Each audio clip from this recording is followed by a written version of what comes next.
Okay, thank you. My presentation is on application of Situ and remote sensing-based soil moisture indices for agricultural drought assessment in the southern Great Plain. Just to resound about the Situ soil moisture networks, US, there are a lot of Situ monitoring stations. However, still there are some states without this network, this infrastructure, and even there could be some critical or important landscapes without these important sensors. Another thing is there is a short duration, some sensors, some stations with a short duration of soil moisture observation, and missing records is another challenge from these in-situ soil moisture networks. In this case, remote sensing is another opportunity to have a more continuous regional coverage of soil moisture data. However, still this one is with some limitations, specifically it senses only the shallower depths and some limitations in vegetative zone and some frozen and snow-packed areas are also limitations to have better remote sensing based on moisture data. So that it is not option to stop here, and combining these in-situ and remote sensing based products could provide better information related to drought monitoring and other decision making at different spatial and temporal scales. We try to use in-situ monitoring stations from the southern Great Plain. We have used data from Oklahoma Masonet, and we found that better spatial coverage, better continuity, like with less missing record, we have used from Oklahoma Masonet, Kansas Masonet, and still we are working on the West Texas Masonet. And Texas Masonet, under the auspice of Texas Water Development Board, we have also used data from this network. And under this US scan station soil climate assessment network and US climate reference network are also under the Texas Masonet. There are different characteristics of these stations, these networks. Related, for example, there are different sensor type, different sensor depths. You can see the sensor depths of Oklahoma Masonet is different from Texas and other Masonet as well. So it may be important to know the sensor type and the depths. So we try to see how the soil moisture information is from the sensors and what could be it means for agriculture or for other watershed or regional scale application. For example, from Oklahoma Masonet, it looks like the soil moisture of different stations looks comparable, while there are large difference of soil moisture from stations from Texas that could be associated with there are different like 10 climate zones, and there are different or diverse climate or ecosystem types in Texas. So that could be associated, that could be the reason. And another thing is there are more diverse networks from Texas. There are networks which are installed by Texas Water Development Board. There are stations we have used from SCAN and US CRN network.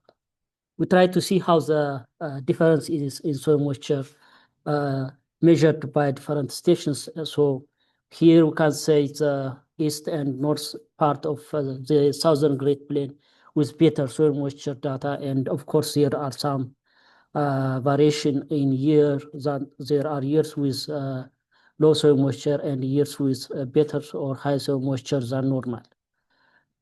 We try to see also the remote sensing based product and how the region is based on the soil moisture remote sensing, and in which years there were dry condition and in which years there were wet condition.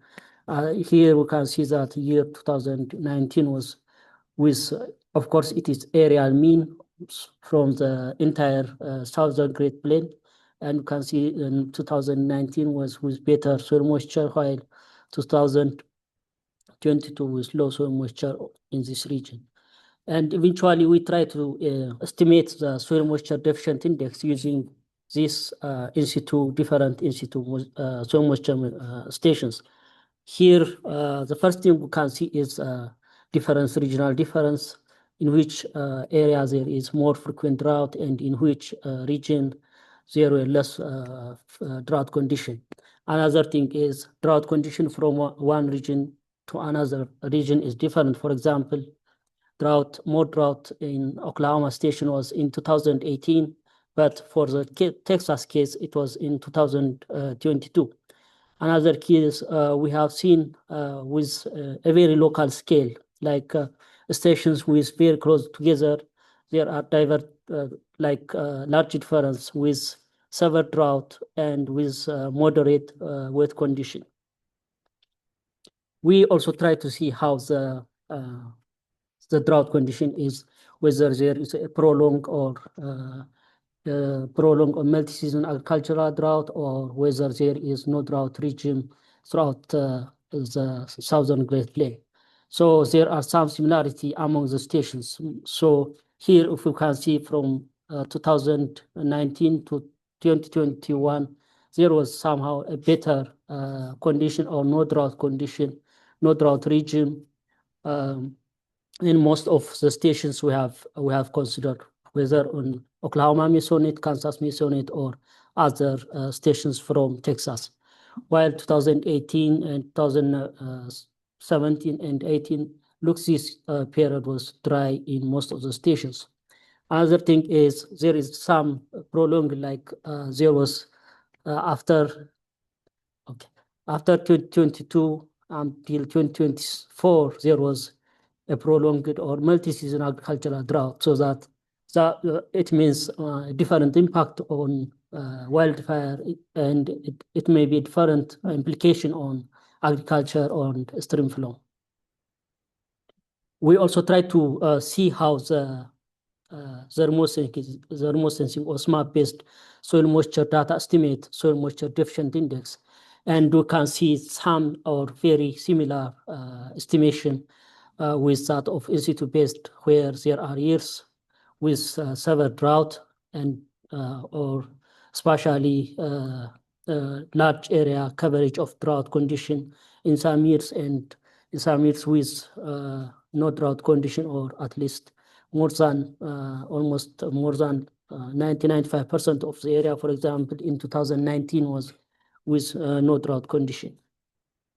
We try to compare the drought condition estimated from in situ and SMAP-based product, and you can see some similarity between the drought condition estimated from these two data sets, in situ and SMAP.